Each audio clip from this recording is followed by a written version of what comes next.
Hello and welcome, I am Arumba, thank you for joining me. This is Arumba's Agenda on February 13th, 2017. Happy pre-Valentine's Day, by the way. I guess that's coming up soon. I should probably go buy some chocolate, huh? What a weird holiday. How did it get associated with chocolate, I wonder? Anyway, it's a topic for another day. So, we're here to talk about the agenda. Let's take a peek. So, I had a lot of questions over the weekend saying like, hey, where's RimWorld? And I do have a good explanation. Well, I have an explanation. I don't know if it's necessarily a good one, but basically I accidentally played 31 episodes of a Big Blue Blob campaign that I may or may not actually upload to YouTube. And then I got really frustrated because I can't spoil it because I'm not sure what I'm going to do with the footage yet. I had some suggestions in Discord to upload it as unlisted and make it something that patrons can watch or something, but yeah, I'm not going to upload another failed Big Blue Blob campaign. So if RNG screws me over in 1490 or something with a Regency Council, even though they have consorts in the game now, I'm just not going to upload that. So I'm recording the entire campaign before I actually decide to commit to it. Things are going really well. I mean, I'm like doing fantastic, but I had a major stupid hurdle. I had a guy, I'm not going to say who, but I had a guy at like 70% war score, about to take like 8 provinces, and then something happens, and then the war just ended. Yay, because game mechanics, fun. So yeah, that was really disappointing. But and then the other thing I did is I started playing some Ryukyu again, and basically I just got really distracted by E4. And what's happening is that I play the multiplayer campaign with Filthy Robot on Mondays and Wednesdays, but because I'm not doing a solo campaign on YouTube right now, I feel like I'm like not playing enough EU4. Like I want to play more EU4, so I keep finding things to do in it that I'm not recording. And I don't know. I think what I'm going to do is for the stream tomorrow. First off, the stream schedule is going to be the Tuesday stream is the Euro friendly stream. It's going to be at 2 p.m. Eastern Standard Time, same as it has been the last few weeks when I do an earlier stream.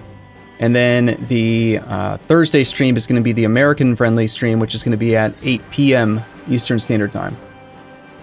So, that's the plan. So for tomorrow's stream, I think what I'm going to do is either stream some Ryukyu or stream some Big Blue Blob or something, I don't know. But we're going to play EU4 on the stream, which is something I don't normally do these days, but if I'm going to be playing it anyway, we might as well play, right? Online. So, beyond that, the schedule looks like it has lately. RimWorld, basically, I played other stuff all day Friday and I didn't record it, which is silly. I did record it, I have literally like 11 hours of this other campaign that I didn't do anything with, so I do intend to record RimWorld. It might happen by noon, which is in like 3 hours, 4 hours from now, but it might end up here instead. I don't know, we'll see. And then let's just take a quick peek around in the Ryukyu campaign that I'm doing, just as a teaser, so that if you guys want to come check it out on the stream tomorrow. I had a lot of luck in a previous campaign that I was doing almost 3 months ago now. It was the year 1540 or so. I was the #1 world great power. I had, I think, 2 or 3 colonial nations. A few bad wars right at the very end just kind of made me not like the way the campaign was going too much. But also, the big thing that stopped me back in November was that it was revealed that there were 2 major bugs in the game, one of which practically made it feel pointless to do the campaign. Which was that while you were in battle, if you pressed the Z, X, or C key, which, by the way, was not my fault, this was all vanilla key bindings, but if you press Z, X, or C while in combat, then it would just, like, duplicate your army, and you could fight with phantom troops that would do real damage, and you would lose no manpower. So it was like, okay, well, that invalidates the purpose of the Ryukyu World Conquest. If you just do that in every battle, you're guaranteed to win, right? So, but they fixed that now, and so my interest is back. I don't know, I have this weird interest in this type of campaign, where it's like, I only want to do it if I can do it without cheating, and I only want to do it but I don't want to, I can't not cheat. That's the problem. It's like, I want to do it without cheating, but if there is a cheat that I'm aware of, I almost feel compelled to use it because of my min-max / playstyle thing. Like, I can't not do everything at my disposal. So, it's a complicated system. But anyway, the year's 1485. Things are going very well in this campaign. I've just recently, I think within the last couple of months, finished all of exploration ideas. So about 40 years to complete exploration, which is good. As you can see, I've colonized these 3 provinces. I've got these 2 current active colonies that are well on their way. I stole this province from Makassar, which is a great province, and I stole these 2 provinces from Ternate and Tidore. These provinces in particular are stupid good because they've got this special modifier called the Spice Islands, which gives local goods produced +3 as a raw plus local goods. This one provincial modifier on its own is worth about 15 diplomatic development based production. So goods produced is 4.4. That means that I draw 2.12 monthly income from this province alone. And this province here is giving me 1.75. So compare that to like a gold mine, right? A gold mine's really good too, but this doesn't even cause inflation. And this also leads to really good trade income too. Not yet because it's downstream of me, but eventually. So basically, things are looking pretty good. I'm almost about to, I'm getting close. If I can integrate Bruni, then I will be 8th place great power, I think, which is pretty good. How on earth did I get Bruni as a vassal? Well, it was a really good timed war where Kutai somehow, usually Bruni beats Kutai. I don't know how or really why, but I think Kutai may have beaten Bruni to like Tech 5 and declared, or it might have been the other way around, like Bruni attacked Kutai, but then the defensive bonuses in the train here or something. Like basically Kutai won a war he shouldn't have won. So he reversed the war on Bruni. He took these 3 provinces from him. And what I did is I colonized right here while they were at war, fabricated a claim on this province while they were still at war and while it was still owned by Bruni, so that I could actually declare on him. Because this is about as far as you can colonize when you first get it. You can't reach these other ones yet. Not until you have a core in one of these areas. So by colonizing here, I was able to get a claim, and then I parked 1 troop, a single regiment right here, and then I declared my own war, and I timed it so that basically Bruni had no forces. Kutai was about to peace out, but hadn't yet occupied these 2 provinces. When Kutai conquered this land, it moved Bruni's capital, but because normally when you take over a siege, like when you succeed in a siege, it leaves behind a garrison of 100, no matter what. And that would mean that you would require 3 troops to commit to a siege, even if it's only got 100 troops.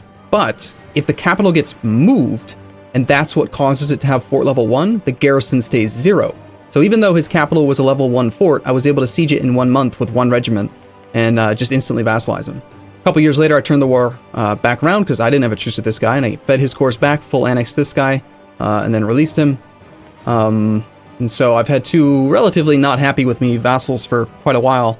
And right this second, I'm already integrating this guy. He's at 105 out of 633. I really need to finish the integration, ideally before the year 1500, because my intent is to, I'm thinking like 400, not 400, like 100 years from now, when the institution called Global Trade spawns in the year 1600, I want to already have my capital moved to a location that will be likely to let me spawn this institution.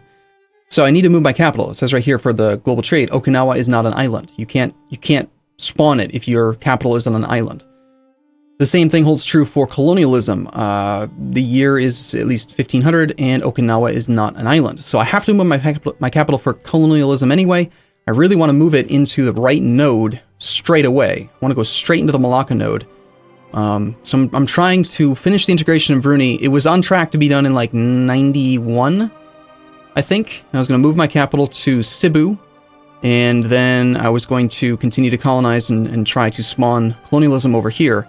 And the goal is, if I can spawn colonialism in this region here, then I can deny it from all of the Europeans for a long time. Eventually they'll get it just due to colonizing, but most of them will get delayed by a good 20-30 years, which should slow down Western Europe's tech, make them waste a lot of monarch points and make them weaker overall. Hopefully, that's the plan. But more importantly, I would have it right away, which is nice. And yeah, so also if I can integrate Bruni, then I think that Kutai is going to fall into place. The only reason he's upset is just this relative strength nonsense. So Bruni's been a little brat. I just had him at like 40% Liberty Desire. And they do this thing where, for some reason, even though it really should, they just break their royal marriage if they go disloyal for even a second, even though that normally costs a stability hit. Every time I've found they go above 50 Liberty Desire, they just break the royal marriage. And the royal marriage reduces Liberty Desire by 5%. So it's like, it's really annoying when you're like right on the cusp of 50. But I've been placating him. My prestige is rather low right now. things are going well. It's fun. I'm really enjoying this. This is probably what we're going to do on the stream tomorrow. We'll see. And then one last thing before I wrap this one up, I want to mention that we do have an upcoming 10,000 videos subscriber, 10,000 video released videos, ask me almost anything type stream. I was going to do it tomorrow, but I didn't put out the form until yesterday, and I would like to see some more responses. If you're wondering where the form is, it was sent out on Discord, but also it was sent out to all patrons as a message. So check your patron account, and you will see a poll / form submission thing where you can go and submit questions for the AMAA. Ask me almost anything. I did two before actually. I think one at 100,000 subscribers and one at like 200,000, somewhere around there. But this one's kind of different. It's just because we apparently hit 10,000 videos. 10,000 videos on YouTube. That's a lot. So yeah. Righto. So that's the schedule for this week. I do plan on getting back to playing more RimWorld. I've been having a lot of fun with it. I think I'm going to go down to one video a day, though. I really enjoy it, and honestly, I don't really care if people think that I'm not good at the game. It doesn't matter. As long as I'm having fun, that's all that's important to me, because it's a very, very fun, it's a fun game. Especially with the mods that we've put together as a community, and with the freak randomness that out of all of these subscriber names that could have chosen that were submitted, the very first time I tried to record, it spawned Wallace the Girthy and Northern Scumbag Lion, or whatever his name is in the game. I can't recall now, but that was just such coincidental chance there. So yeah. Anyway, I'll see you guys in the next episode, or the next agenda, or the next video, or the next stream, or something. Let me know what your thoughts are. Leave a comment down below, like the video, all that kind of stuff. It does make a big difference. That's something I'm gonna have to remember to mention more often these days, apparently. But yeah, thanks for watching, everyone. I'll see you soon.